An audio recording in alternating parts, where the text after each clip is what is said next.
పితా పుత్ర పవిత్రాత్మనామమున ఆమెన్. జ్ఞానవాణి సందేశమును ఆలకించుచున్న మీ అందరికీ శుభోదయం. ఈనాడు మనమందరము మొదటి 3 కీర్తనల గురించి ధ్యానించుటకు ప్రయత్నం చేద్దాము. కీర్తనల గ్రంథం మొదటి 3 కీర్తనలు ఒక విశ్వాస జీవితం, దేవుని రాజ్యము వైపు విశ్వాసి ఎదుర్కొనే కష్టాలు అన్నిటికీ ఒక ప్రారంభ రూపము చూపిస్తాయి. కీర్తన 1లో నీతిమంతుని జీవితం మరియు దుర్మార్గుని జీవితం మధ్య ఉన్న తేడాలను స్పష్టముగా తెలియజేస్తుంది. ఒక మనిషి ఎటువంటి మార్గమును ఎంచుకోవాలో, ఏ పదములో నడవాలో, ఏ సంఘములో ఉండాలో ఈ కీర్తన బలముగా చెబుతుంది. నీతిమంతుడు దేవుని ధర్మశాస్త్రములో ఆనందిస్తాడు, దానిని రాత్రింబగళ్ళు ధ్యానిస్తాడు. అతడు నీటి ప్రవాహాల దగ్గర నాటబడిన వృక్షముల ఫలప్రదముగా ఉంటాడు. కానీ దుర్మార్గుడు గాలిలో ఎగిరిపోతున్న తోలు బియ్యము వంటివాడు, నిలకడ లేనటువంటి వాడు. ఈ కీర్తన మన జీవితానికి ఒక దిక్చూచి వంటిది. మనము దేవుని వాక్యములో వేళ్ళూనుకుని పోయేటటువంటి జీవితము కావాలని కోరుతుంది. కీర్తన 2 దేవుని రాజ్యానికి, క్రీస్తు రాజాధికారానికి సంబంధించిన ప్రవచన కీర్తన. జాతులు వ్యతిరేకించిన, రాజులు తిరుగుబాటు చేసిన దేవుని అభిషక్తిని ఎవ్వరూ అనగద్రొక్కలేరని ఇది తెలియచేస్తుంది. ఇది ఒక మహాశక్తివంతమైన కీర్తనగా పరిగణింపబడుతుంది.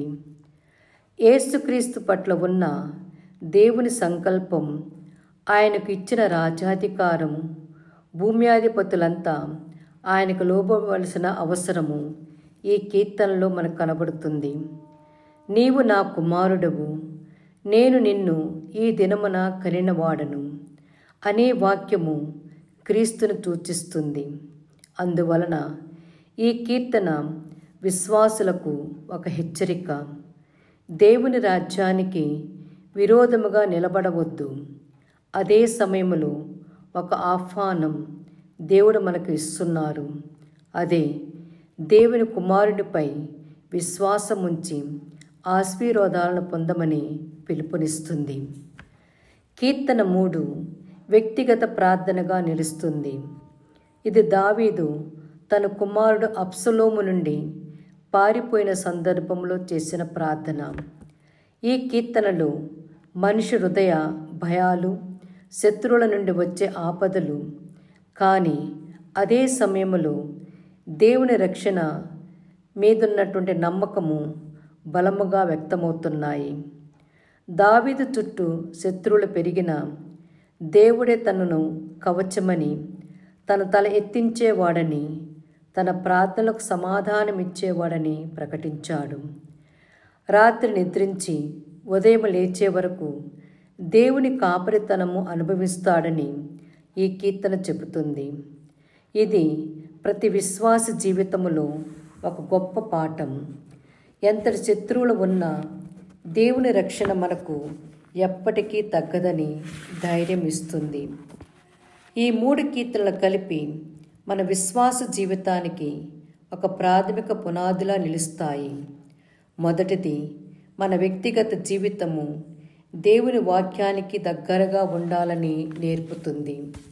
రెండవది, మనకు దేవుని రాజ్యము స్థిరముగా ఉంటుందని, క్రీస్తు విజయము ఎల్లప్పుడూ మనకు ధైర్యమునిస్తుందని.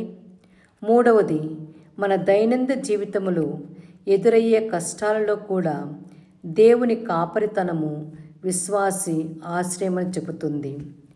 కీర్తన 1 మనకు సరైన మార్గాన్ని ఎంచుకో అని బోధిస్తుంది.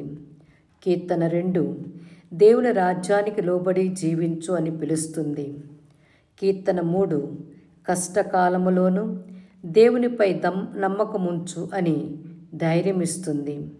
ఈ 3 కలిపి